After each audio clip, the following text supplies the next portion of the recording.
You have that version inside yourself that is winning in life. That version of yours has the high level career prep and its life is just a masterpiece. And because of this mental fog you have created inside yourself, whenever reality hits of starting something new and being raw, imperfect, it hits your ego so much that you take a step back. You tell yourself that you will do it after you have the right information, resources, whenever you will set the vibe.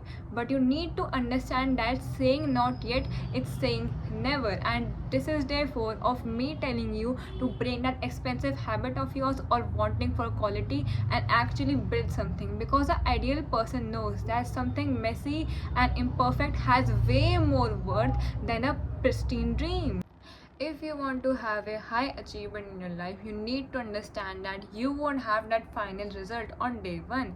Instead, you will deal with a dirty prototype. It will be ugly, it will be embarrassing, but it will exist.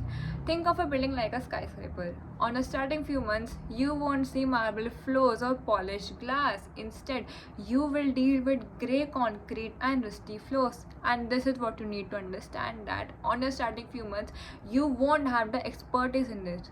You will be imperfect till you are not. You will fail multiple times till you are not. You need to understand from your failure where you are lagging, understand your patterns, and work on them to actually succeed. This is why people fail, because they are trying to have that expertise result on an immature timeline. And why is failing so physically hard? Because your ego is tied to it.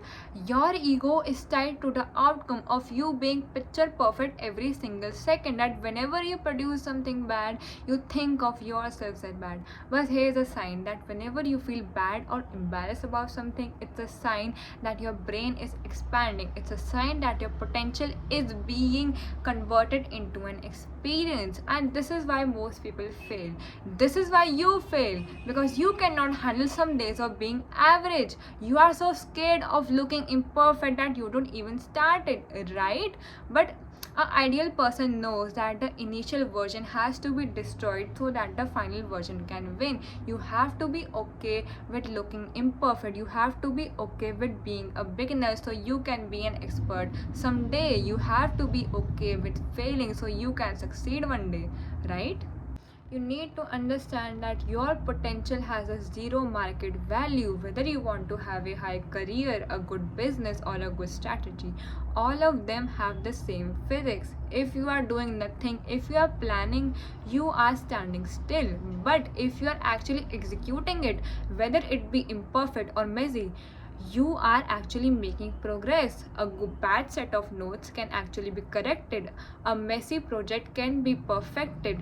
A failed attempt gives you data. But in this world, you need to understand that potential does not exist.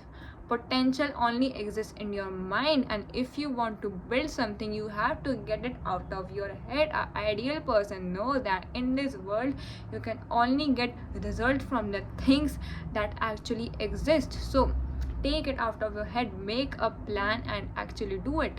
If you want to start something new, then give yourself a task. Whatever you have in your mind for the past few weeks, take 20 minutes and write it down. Whether it's a career roadmap, write it like a 5-year-old. Whether you have to make study notes, then just scribble the main points. Whether you have to make a career project, then just make the most garbage version. The point is, at the end of 20 minutes, your ego ghost will be gone, and now you have actually executed something in the real world. And when something is outputted in the real world, you can now actually optimize it. You can actually shape it. And this is what you need to understand, that potential is a ghost for a high achiever's life, right? And this was all for today. And on day 5, I will be telling you how to increase that self-control in that mind of yours so you can actually succeed. This is the end.